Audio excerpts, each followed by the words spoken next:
Good day, everybody. This is Betsy Wurzel, host of Chatting with Betsy on Passionate World Talk Radio, where you get the unvarnished truth, not only from myself, but from my guests. Jeanne White is the producer and writes a beautiful blog. Please read the blog and please share this audio cast, because my speaker today, get your papers ready, get your pen ready, because Sue Fernandez is here today. And when Sue Fernandez talks, you need to listen. Welcome, Sue. So glad to have you. Thank you, Betsy. Hi, how are you doing? Good, thanks. How's it out in California? You know what? It's beautiful today. It's a beautiful day. We lucked out. It was pretty hot yesterday, but today it's perfect. You actually want to go out and take a walk and enjoy it. Here in New Jersey, you just want to go underneath your covers because it's cloudy, it's gloomy, it's windy. Wow. Wow. Yeah. You know, it's completely the opposite. But again, that's just today. Yesterday we were really roasting. In addition, today we've got some wind breeze, so that makes it all better. And we're doing an education series on the most common types of dementia. So, folks, you may want to continue listening to this series, and I highly suggest you share this with your friends because there's many types of dementia. Go ahead, Sue. I want to hear what you have to say today. Thank you, Betsy. I appreciate it. And as we You're mentioned welcome. earlier, this one's going to be on younger, early onset dementia. Allow me to provide your listeners with a bit of my background.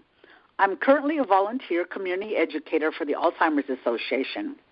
I've worked and volunteered for the American Cancer Society, for the State Health Insurance Advocacy Program as a Medicare counselor, and currently work at a local hospice organization. In addition, I was a caregiver to both parents for over 10 years. Let me share with your listeners how this series came about. Because I am on a few other Facebook groups regarding Alzheimer's, I had a few Facebook friends ask me if the Alzheimer's Association offers services to other dementias. And the answer is yes. The Alzheimer's Association offers services and resources for other types of dementia. Furthermore, more questions I'm often asked is what's the difference between dementia and Alzheimer's? For clarity, let me define dementia. Dementia is a degenerative brain disease in which Alzheimer's is the most common form. Dementia is an umbrella term, and Lewy body, frontotemporal, Alzheimer's, early onset are symptoms of dementia. Let me put it another way, Betsy. So we have cancer, right? So cancer's right there on top, but guess what? Cancer has skin cancer, bone cancer, lung cancer, pancreatic cancer. All of those are different areas and symptoms of cancer. So I hope that straightens things out in people's mind in reference to dementia and Alzheimer's. Often, again, I get that question asked. In addition, due to the lack of education and the astounding number of people being affected by some form of dementia, I will be providing information on the most common types of dementia. To name a few, Betsy, now there are over hundreds, I'm sure. I know for a fact, but I'm just going to be going over like maybe about 8 or 9. And I'm going to go over, today, of course, is going to be the early onset, but I'm going to go over Lewy body, frontotemporal, vascular, Alzheimer's, Huntington, mixed dementia, Parkinson's, Huntington's disease, and MCI. Oh, that is wonderful, Sue. Thank you. Thank you so much. No problem. And I love that you pointed out, I have to say this right here, I'm glad you pointed out that under the dementia umbrella, there's many. Because you know what we hear all the time, Sue? They don't have, Alzheimer's, they have dementia. Or they don't have dementia, they have Alzheimer's. So people, I think, get very confused. Exactly. That's why with the terminology. you hit the nail on the head. And it is. And I'll be honest, I didn't know it either. My mom had Alzheimer's. That's all I knew. But the other thing is this, and I think the reason being is because Alzheimer's disease, and what it is there are various symptoms different from frontotemporal, Lewy body. Alzheimer's disease is more prevalent. So there's about 70 to 80% of people that have dementia, it's Alzheimer's. And that's where I think the connection is for them, too, because it's more prevalent. Right. And I'm glad in your future series you will be discussing Lewy body, frontal temporal lobe, and vascular, and the other diseases that you mentioned, because people don't know about these other dementias. Right. And they're out there, and they get treated differently than Alzheimer's. And they have different symptoms and things of that sort. And it is confusing, and that's where my heart goes to the caregiver, because, when you're appointed as a caregiver, there are 101 things going through your brain. So, again, that's why I wanted to do the series, because as you well know, and you've spoken this so truthfully, Betsy, Alzheimer's or dementia is coming to a home near you. So, again, we could repeat these series every day, but every 65 seconds someone has dementia. So, again, like I said, I wanted to do this little series. Please know that before you self-diagnose yourself and others, understand that there are several symptoms that mimic Alzheimer's symptoms. They are a urinary tract infection. Yes, men also get UTIs, thyroid deficiency, lack of vitamins B1, B6, B12, side effects of certain medications. In addition, stress and anxiety contributes to forgetfulness. Early onset dementia affects a person under the age of 65. Also know that when your loved one is diagnosed, they can be in early, middle, or late stage of the disease. Changes can cause confusion, memory loss, and difficulty making decisions and caring for yourself. Communication can become challenging, both in expressing thoughts and understanding what others say and mean. Some also notice mood changes. Betsy, when I was doing my research and things of that sort, what stands out the most in my mind regarding younger, early onset dementia is that age and medical history can cause a doctor to overlook or rule out Alzheimer's. Because you're at a young age, dementia is often misdiagnosed as stress, anxiety, or menopause. The majority of people that have younger, early onset have sporadic Alzheimer's disease, which is the most common forms of Alzheimer's. Betsy, you can chime in on this and share your experience with Matt.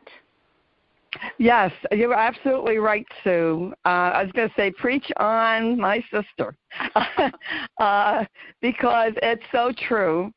My husband was diagnosed 10 years ago in 2010, and I did not know back then what I know now, even though Matt's mom had Alzheimer's. I never heard of early onset Alzheimer's. I didn't even know you could get it that young. Right. I only suspected it because it was in Matt's family.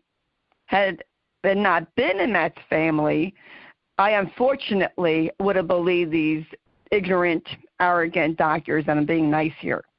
Matt was being very nice here. Matt was tested by a neuropsychologist, and the woman said to us, Matt was not compliant. He couldn't possibly be that bad, and he had a deep psychological problem. And I know my husband. I know he could not be cooperative. So what did I do? I didn't know any better. I yelled at Matt because this test was expensive. And Matt said, Betsy, I was compliant. She didn't believe me. I didn't remember. And now when I look back, I'm like, okay, lady, you should have known he's coming to you for memory problems. Why don't you believe him? Right. And Matt's test showed global shrinkage, unspecified white lesions, white spots on his brain. His EEG was abnormal. His EEG actually said due to possible dementia. Oh. Now, Matt's, yes, and Matt's employer started noticing things and put him out on disability. Thankfully, he wasn't fired. Now, I don't know to this day, and I will never know, whether his company doctor talked to Matt or she saw him or both. I have no idea. Right. Matt because didn't tell me. HIPAA law, correct? HIPAA laws. And Matt forgot. By the time he came home, he forgot. Right. She, who never saw his test, suspected dementia. She suspected it. She was hoping it would be reversible due to, thyroid or vitamin deficiency or, some other type where if you got that vitamin or you got your thyroid straightened out, then you would be, okay. But it wasn't the case, and she felt that it wasn't going to be the case.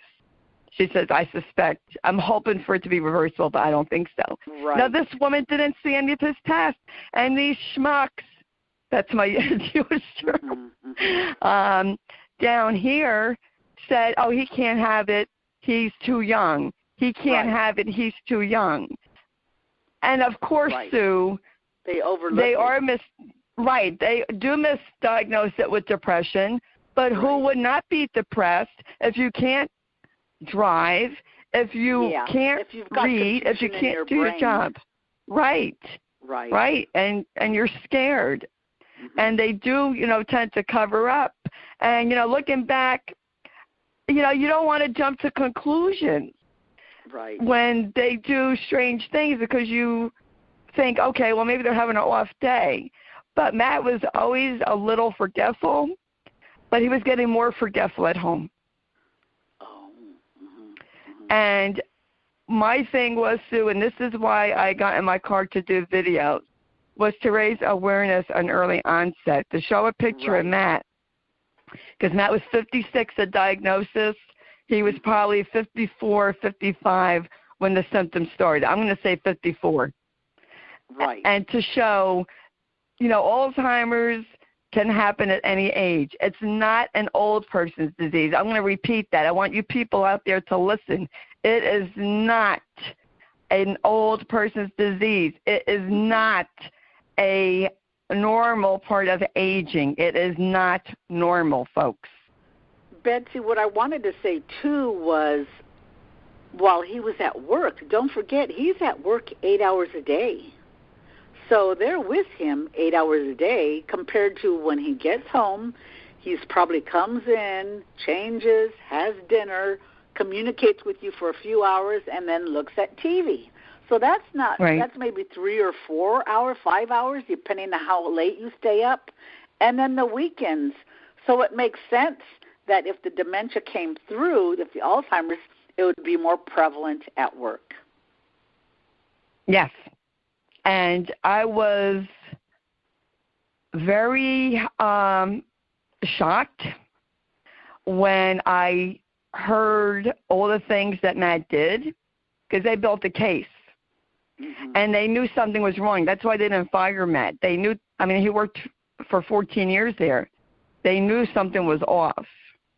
Right. And he cost the company some big money because he made some serious mistakes. Right. And I was like, I said, Matt, do you remember any of this? Do you know that you did this? And he was like, oh, well, they said that they say so. And when I asked the human resource person, why wasn't I told any of this? And I was told it's due to the HIPAA laws, that Matt could turn around and sue them. And I was like, well, you should have asked him if you could tell me. I said, you mean you would rather him be unsafe than to tell a spouse? And I also said, I was just shocked. And the human resource person told me, she said, Betsy, we had to get special corporate permission for you to even sit on his disability hearing because we knew he wouldn't remember anything. Right. And we had to have you here.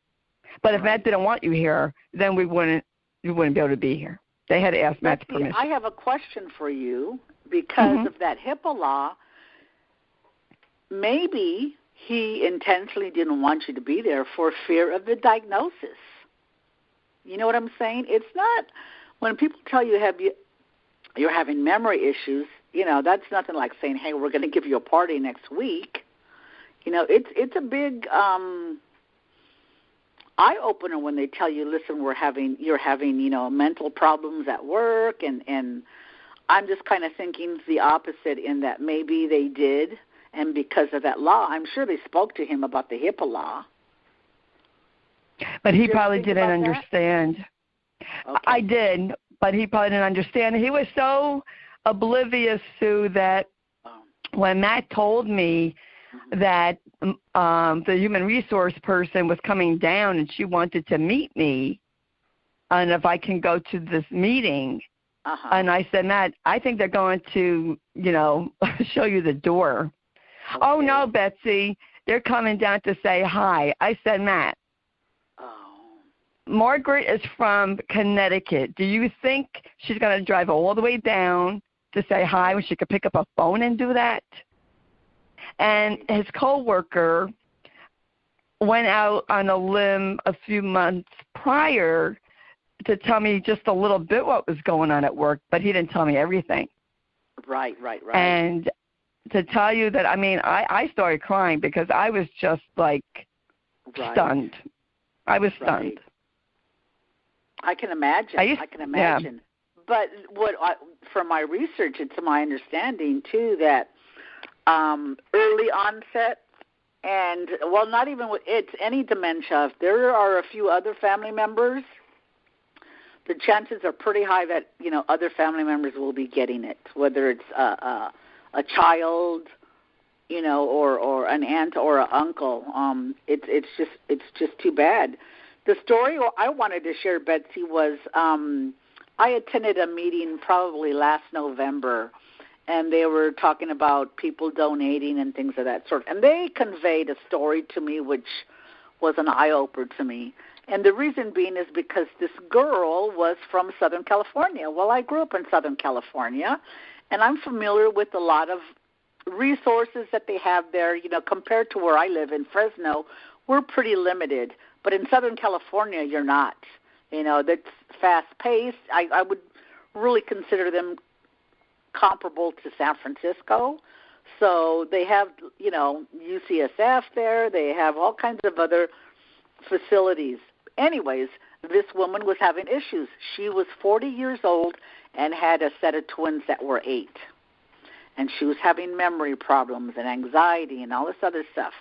And what happens? They diagnosed her twice as having anxiety and depression. Well, she was working, so she decided to quit work. Luckily, fortunately for them, she could quit her job. So she stayed at home taking care of her twins.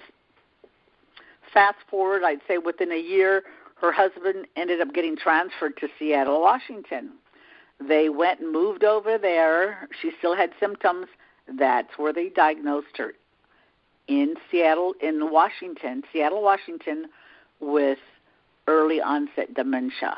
And she has a set of 8-year-old twins. And it took 3 years for them to finally come to a conclusion of her diagnosis. That's sad. That's sad. That's a big problem, Sue. And Gary Joseph LeBlanc brought that out when I had heard him speak in a seminar. Getting the diagnosis. Right. This is where they need to start listening to a spouse or the child about, the parent or the partner, and listen. And to get a proper diagnosis earlier.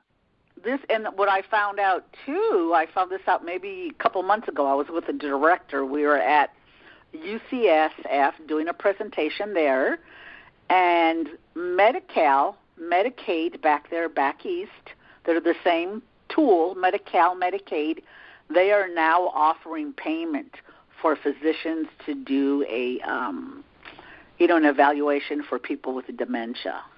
Before, there was no payment involved, but now there is. So we're trying to encourage the physicians to go that route and they'll get paid for it. Before, there was no payment.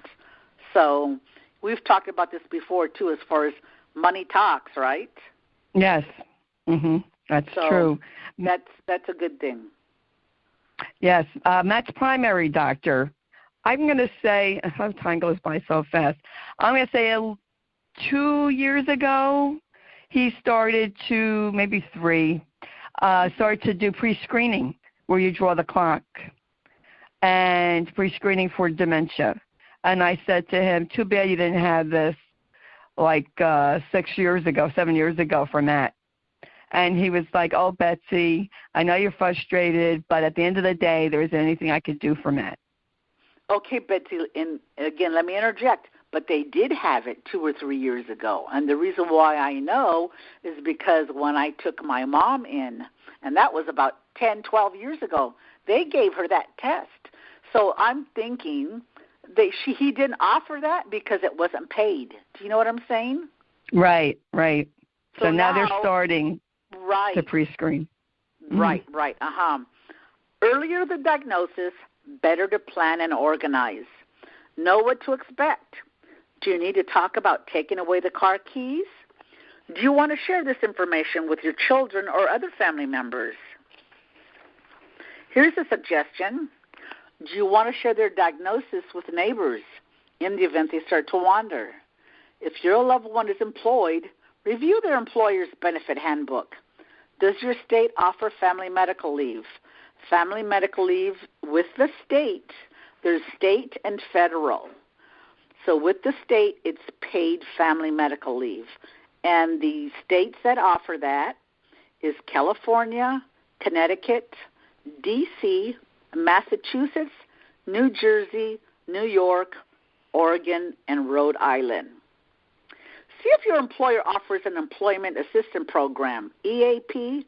Most of them do, and it includes free counseling and referrals. Do your research in obtaining short-term, then long-term disability. If you are diagnosed with early onset dementia, you may be entitled to Compassion Allowance Program, which allows for expedited access to disability income and supplemental security income. What I did, Betsy, for this was I knew of the one sample that I mentioned, what stood out the most with regards to early onset, which, again, as I mentioned, was they easily misdiagnose it because they don't think you're so young that you have that illness. But I contacted our director here at our local office, and she's a jewel. She's very knowledgeable, and I think I mentioned before, she, too, is a caregiver. So she's got, she's knee-deep in this information. And I asked her if she knew of any other additional information I could look into regarding early onset. Well, she's great at this, and she sent me a 28-page booklet, and it's called Care Finder, Finding the Care That's Right for You. Reach out to your local Alzheimer's Association. They also refer a checklist on what to ask your doctor, what type of tests will be administered, all kinds of good things like that. Let me share a couple of things that this brochure has. I wouldn't even call it a brochure. It's a booklet. Okay, it says again, it's 28 pages, and it says, how do I plan ahead? What documents do I need? What will I need to pay for? Is payment available? And it goes into thorough information. I mean, instead of me redoing everything, it's right here in this little booklet.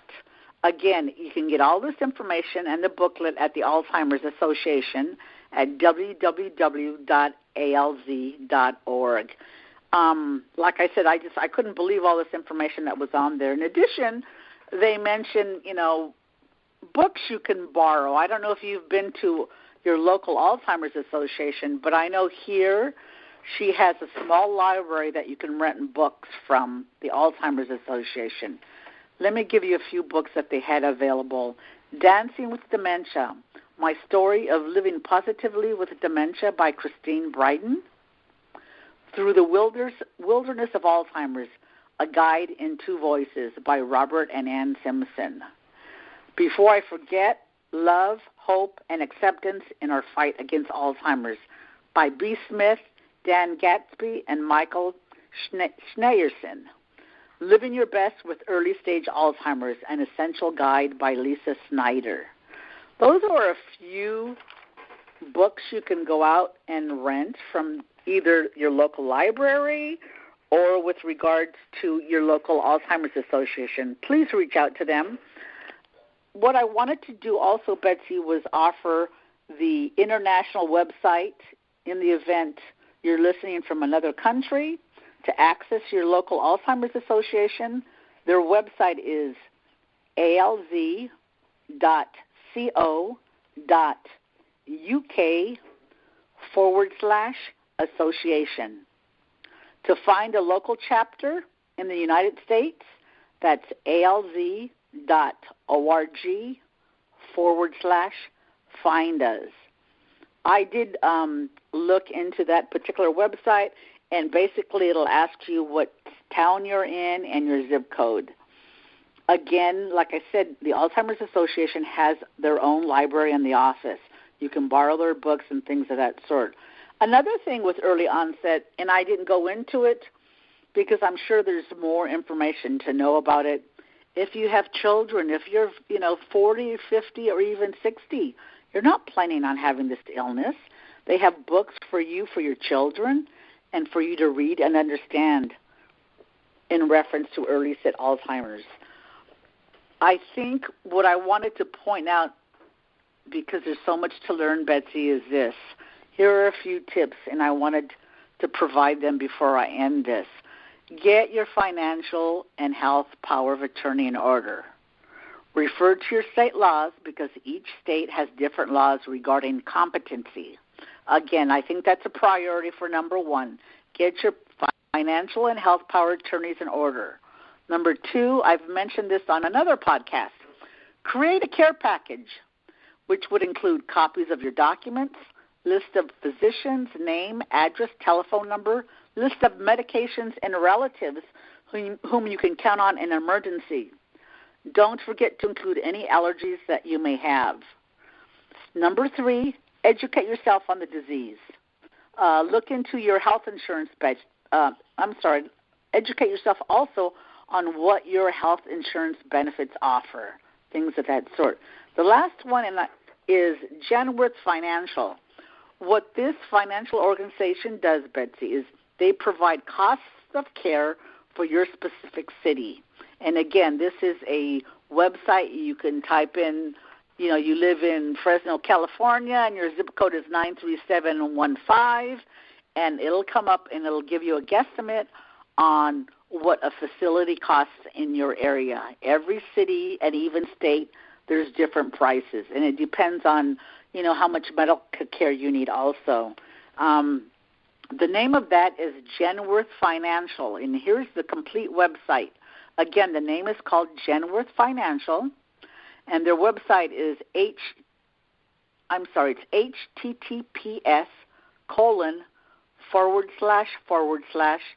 www.genworth.com/aging, AGING and AND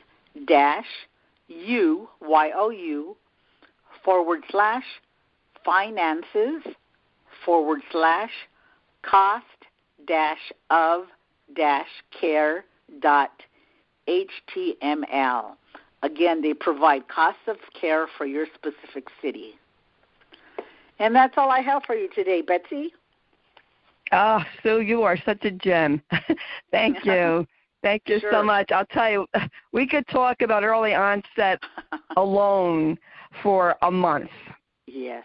Because so many people, they are misdiagnosed, and this is where doctors have to get on board of diagnosing correctly early. And because you and I will speak up, so many of them out there will not. They're intimidated. That's why we do these podcasts, to ask them to advocate for their loved one. They have to. Absolutely. Absolutely.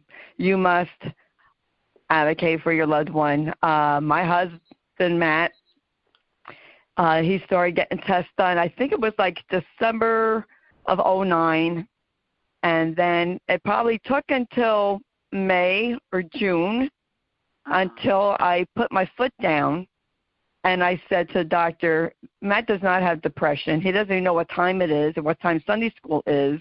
This is no longer depression. This is Alzheimer's. Call it what it is, and start giving him medication. Because this is, you have to get in their face. You have to know educate yourself. Know what you're talking about when you go to talk to a doctor or medical team, so then you can show that you have education and knowledge behind you. Because it's so important, folks. I mean, I didn't know 10 years ago what I know now. I wished there was Passionate World Talk Radio, people like Sue Fernandez, Marsha Burr, and myself to talk. I wish I knew there was a Gary Joseph LeBlanc out there to talk, because this is so important, this education. And Sue, if we have to, hammer it over their head, we need to do it. Right. No, I agree, and that's why I'm sure everybody's heard, the beginning, Alzheimer's and things of that sort. But it's unfortunate, Betsy, people are getting Alzheimer's, dementia every 65 seconds. And that's why terrifying. I wanted to do these short series, because every now and then on Facebook they'll say, well, does the Alzheimer's, because I always suggest contact the Alzheimer's Association at www.alz.org, and I always get that question. Do they also help patients with Lewy body or with MCI? And if only they opened the door into the Alzheimer's Association, just go on the website. Plus, there's someone there 24 hours a day, 7 days a week at 1-800-227-3900.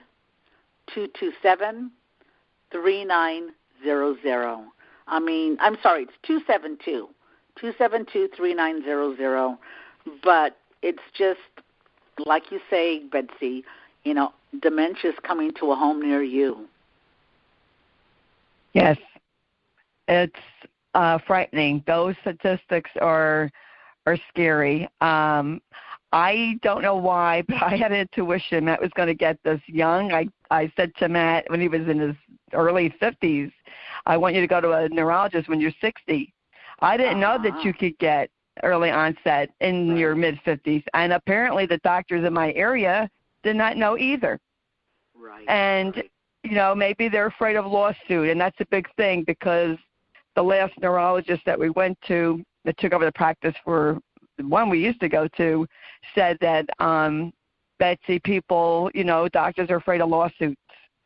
Right, exactly. And that's why they don't want to say, with Alzheimer's, they do a clinical picture, Sue. They go by the MRI, or if you could afford to get a PET scan done. Yes, lab work, spinal tap, fluid. Matt wouldn't go for spinal tap, and I didn't force him. But they don't know 100% sure until they do a brain biopsy, which they can't do until the person dies. Exactly. But they go by the clinical picture. And, it's just so important for people to realize, yes, you can get dementia at any age. There's even childhood dementia. Don't think that, it doesn't, just because it's not in your family doesn't mean you can't get it. People are getting it when it's not even in their family. And that is also scary. People that are healthy, people that are vibrant are getting dementia, some kind of dementia. And, your frontal temporal lobe and Lewy body, I think that's more common in like your 40s or 50s. And, you'll be discussing that in another series. But, folks, if I were you, I would stay tuned to this series and learn what you can. Because now with this information highway, there's no reason not to do research. There's no reason not to be knowledgeable. 20 years ago, there wasn't the internet highway like there is today. 10 years ago, Right. There wasn't the information. I didn't have a computer 10 years ago. I didn't know if they had smartphones 10 years ago, but I was behind the times. But there wasn't much information. And this is why, folks, you need to learn as much as you can. Listen to the people that come on my show. Listen to people on other shows. You need to be knowledgeable. I mean, I can't impress this enough. Right. And I also want to put a plug in, Sue, the Dementia Spotlight Foundation. Okay. Look them up. They do free webinars. Free, folks. Go. Yes. You need to check this out. And so does the Alzheimer's Association. Yes. There's free classes. You could take them online, free educationals. And like you said, the Alzheimer's Association is not the only organization. Like you just mentioned, the one with Marsha Burr. There's the Alzheimer's Foundation. It goes on and on. So there's no need for anybody to have questions to some extent. Do your research. It'll be so helpful. Not only that, you'll have less stress. And if you learn their behaviors, you'll learn how to deflect when they're having anxiety and sundowners, all that stuff. They'll teach you that for free. That's important, folks. That's so important to know. Absolutely. Thank you so much, Sue. How can people get in touch with you? They can go to my Facebook page, or again, I'm on your website. The hashtag Kick Alzheimer's Ass Movement. Thank you, Betsy, for the invitation to speak on Chatting with Betsy and Speaking Your Truth and sharing your journey with Matt. I encourage listeners to sign up on Betsy's Facebook page called hashtag Kick Alzheimer's Ass Movement. Betsy speaks from truth, experience, and doesn't sugarcoat it. Lastly, and more importantly, a big thanks to Jeanne White and Lillian Caldwell for the opportunity to share our stories and experiences on Passionate World Talk Radio. Thank you, Sue. Thank you for your kind words. I appreciate that. I appreciate you coming on. Folks, listen up, because it's very important. I can't even impress. Do I sound like a broken record? Yes, I'm going to keep sounding like a broken record for those of you who remember what records are, because it's important. You have to tell the average person 7 times something before the light bulb goes off. And really educate yourself. Thank you so much, Sue. This is Betsy Wurzel, host of Chatting with Betsy and Passionate World Talk Radio. If you missed any of this audio cast, check out Chatting with Betsy on Spreaker, Spotify, iHeart, Google, YouTube, podcast. You can hear me on there. Just go to those sites and look up Chatting with Betsy, Passionate World Talk Radio. I want to thank everybody for listening. Stay safe, stay home, and be a blessing to those around you. Till I talk again or chat again, bye-bye now.